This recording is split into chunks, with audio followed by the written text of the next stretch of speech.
the problem with the Democrats is that even though their policies are a lot less elitist than the Republicans, right? The politicians are more elitist. They can't relate to the average person. There's no way that Schumer's ever had a beer with a real person. Right? I mean, imagine Pelosi knocking back some brewskis, okay? And I know it's metaphorical. She doesn't have to actually drink beer, right? And so, but they're up in their ivory tower. But if you said to them, "Hey, unleash someone like me, because we can reach these people," they would never believe it. But if we did, the point I wanted to make is, if we win, the malicious right wingers think, "Oh my God, they're gonna take control of our lives and they're gonna oppress us, etc." Why? They're doing projection. That's what we've done. That's what I want to do. I like having an advantage over you. It's not a conscious thought, it's a subconscious thought. I like having an advantage over you. I like being privileged. I'm not very privileged. I've worked hard for it type crap. Yeah. And I'm not rich, and I hate those elitist guys, but I know subconsciously I got a little bit of an edge on you. So I like that, right? And I assume that if you get the edge on me, you're gonna use that against me like I used it against you. Now, I'm telling you guys, if you're Trump supporters, I know you'll never believe it, but we're not gonna do that, because that's not who we are. Okay, the whole point is to actually help you sons of bitches, okay? And because you know how much of an optimist I am. Those guys are not irredeemable. Some of the guys, again, I make a huge distinction for the MAGA trolls online. Sure. And even those guys at some point, maybe they grow up, right? Maybe they're 15, maybe they're 19, 23, whatever they are, and they're filled with all these hormones and they're not getting laid and they're so bitter and angry, etc. Maybe they get a girlfriend, and at 37 they come back around and like, hey, turns out I was kind of a dick. By the way, I can relate to that too. Right, right. You had your moment of redemption. Yeah, well, let's hope. But I certainly had a moment of being an asshole, like a long moment. And long moments of not getting laid, and yes, there's a little bit of correlation there. Yeah, when you get irritated when you're not, right? Right, and but the whole point of progressives is to help everyone. It's not like we're gonna pull a Trump and be like, okay, higher wages for the blue states. Blue states actually already have some degree of higher wages, right? But the red states, let's punish them, let's give them lower wages. We're not gonna do that. We're not gonna do that. So, but the time to reach out and do that is after you win.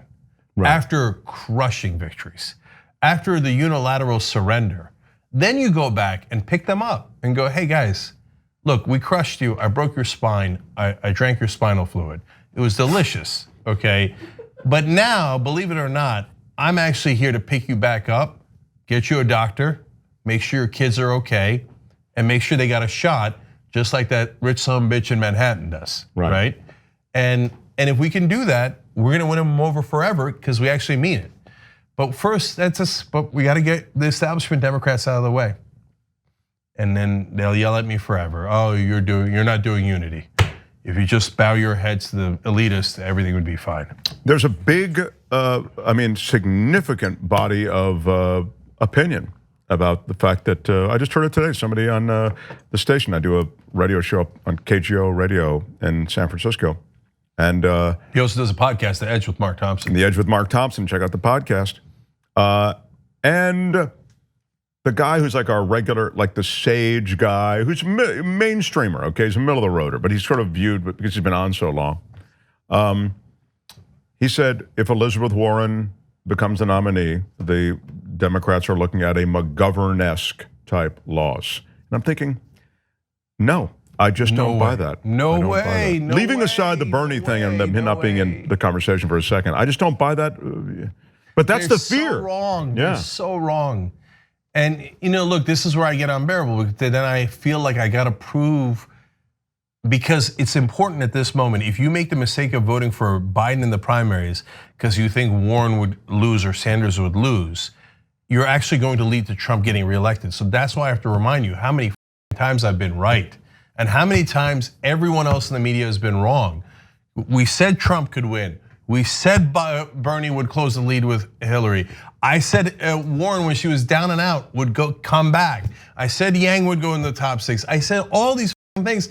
because I, unlike the other guys, am actually not biased. I know if they saw this, heads would explode. Nate Silver, etc., would be like, "Oh my God, you like Bernie, so you must be biased." Whereas we hate Bernie, so we're not biased. That's obvious, right?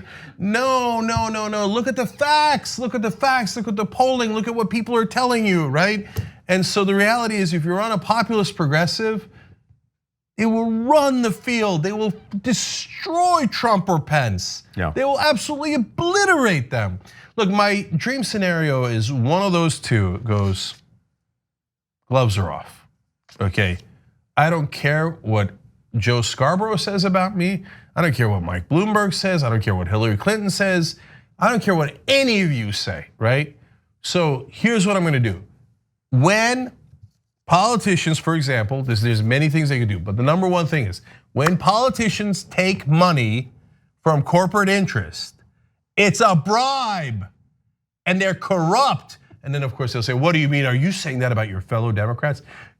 Goddamn right I am. Boom, you win in a landslide. Landslide, okay? Yeah. Because it would be the first time in American history, at least in our lifetimes, that a politician is honest with the American people. Thanks for watching The Young Turks, really appreciate it. Another way to show support is through YouTube memberships. You'll get to interact with us more. There's live chat emojis, badges. You've got emojis of me, Anna, John, JR, so those are super fun. But you also get playback of our exclusive member-only shows and specials right after they air. So all of that, all you gotta do is click that join button right underneath the video. Thank you.